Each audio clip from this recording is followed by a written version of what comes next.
Salve, salve família. Esmaga o joinha, se inscreva no canal, ativa o sininho que vai ajudar bastante o canal.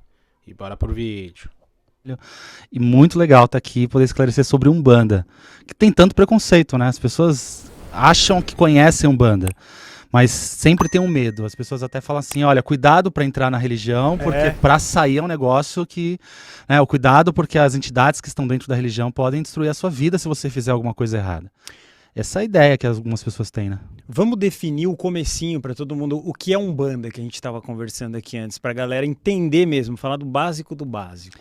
Umbanda é uma religião genuinamente brasileira. Legal. Nasceu em 1908, quando um médium, uma pessoa, um jovem de 17 anos chamado Zélio Fernandino de Moraes, no Rio de Janeiro, ele vinha tendo alguns problemas de saúde na sua casa, em meio à sua família. Então ele estava tendo paralisias. Então, em alguns momentos, ele vinha e acordava paralisado, não conseguia se mexer, não conseguia falar. Isso acontecia, durava um tempo e depois ele voltava ao normal. Os pais dele, na época, decidiram levá-lo em alguns lugares para tentar achar uma solução para o que estava acontecendo. E levaram ele no hospício. Né? Ele tava doidão. Né? Porque ele tinha um tio, o Dr. Epaminondas, que era um cara que era o responsável por esse hospital psiquiátrico. E aí ele pegou e o doutor falou assim, olha, não tem nada que eu possa fazer pelo jovem. Não tem nada que a medicina possa fazer. O que ele está tendo, a medicina não explica. Então levaram ele para um padre também, ele foi exorcizado, esse jovem de 17 anos, foi exorcizado e não teve sucesso na solução daquele problema de saúde que ele estava tendo. Até um dia que a família levou ele numa entidade, numa benzedeira que tinha próximo da casa deles. E a benzedeira, porque é importante ressaltar assim, a Umbanda é uma religião que nasce em 1908, mas antes da Umbanda existir, já existiam médiums, já existiam espíritos, já existiam tudo que existe dentro da Umbanda. Tá? A Umbanda apenas organiza tudo aquilo que já existia. Então, Zélio é levado para uma benzedeira. Essa benzedeira, ela incorporada de uma entidade chamada Tio Antônio, que era um preto velho, um ex-escravo, benze o Zélio de Moraes e fala, esse menino tem uma missão.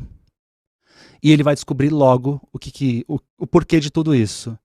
Naquele período ali, ainda buscando a solução, levaram ele num centro espírita no Rio de Janeiro, em Niterói, no dia 15 de novembro de 1908. Quando ele chega no centro, ele é colocado num lugar onde vai receber um tratamento espiritual. E aí ele diz que, o Zélio relata isso, né, e o depoimento da família, ele diz que quando ele estava dentro desse centro, ele sentiu a vontade de pegar uma flor no quintal. Ele disse assim, falta uma flor nessa mesa. Então ele levanta de onde ele estava sentado, vai no quintal, pega uma flor e coloca na mesa. No momento que ele coloca a flor na mesa, que a gente poderia considerar como a primeira oferenda de Umbanda, na hora que ele coloca a flor na mesa, vários espíritos de ex-escravos e de índios começam a se manifestar nos médiuns daquele centro espírita. O centro espírita é um centro mais conservador, tem uma doutrina mais conservadora. Então, até aquele momento, não era comum a manifestação de índios e ex-escravos em lugares onde só se manifestavam médicos e doutores.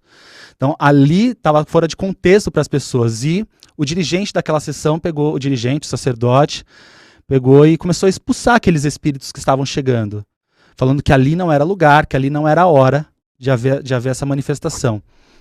E o Zélio de Moraes começa a discutir com a pessoa. O Zélio incorporado, naquele momento o Zélio estava incorporado com o que chamamos de Caboclo das Sete Encruzilhadas, que era um índio brasileiro. Ele diz, o porquê que você expulsa esses humildes que estão aqui? Pergunta para o dirigente. Aí o dirigente fala, mas quem é você para me questionar? Ele fala, eu sou o Caboclo das Sete Encruzilhadas. Aí um vidente que estava presente no local fala assim, não, mas o que eu vejo em você é a vestimenta de um padre, são vestes clericais. Como você disse que é um índio?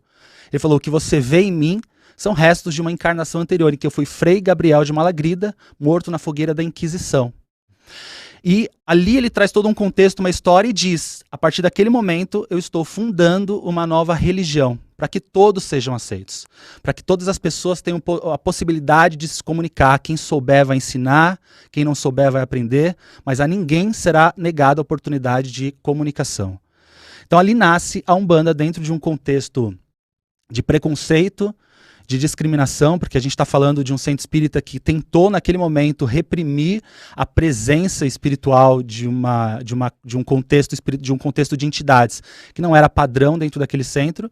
E no dia seguinte, dia 16 de novembro de 1908, acontece a primeira gira, ou o primeiro ritual de Umbanda na casa do Zélio de Moraes. Isso é Umbanda. A Umbanda é uma religião que nasce em 1908 e que ela agrupa espíritos de várias culturas e tradições. Então a gente tem dentro da Umbanda o que chamamos de linhas de trabalho. Os umbandistas que estão me assistindo identificam muito esses termos. Linhas de trabalho é um grupo de espíritos que carregam um arquétipo específico.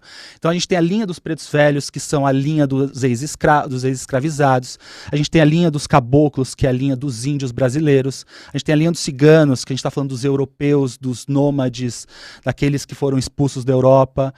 Então a gente tem dentro da Umbanda um conjunto, uma estrutura mística, religiosa muito ampla. Assim. Essa é a parte mais incrível da religião, é a diversidade, a pluralidade que existe no nosso culto. Então a Umbanda nasce nesse contexto, nessa situação, e se constrói, e vai com os anos, né? De 1908 para cá a gente está falando de 100 e poucos anos, e vai se construindo gradativamente, vai se descobrindo, vai atraindo novas pessoas. Sofreu muito preconceito na era Vargas, muitos policiais invadiam os terreiros para fechar as casas, para prender os pais de santo, prender por curandeirismo, entre outras coisas mais.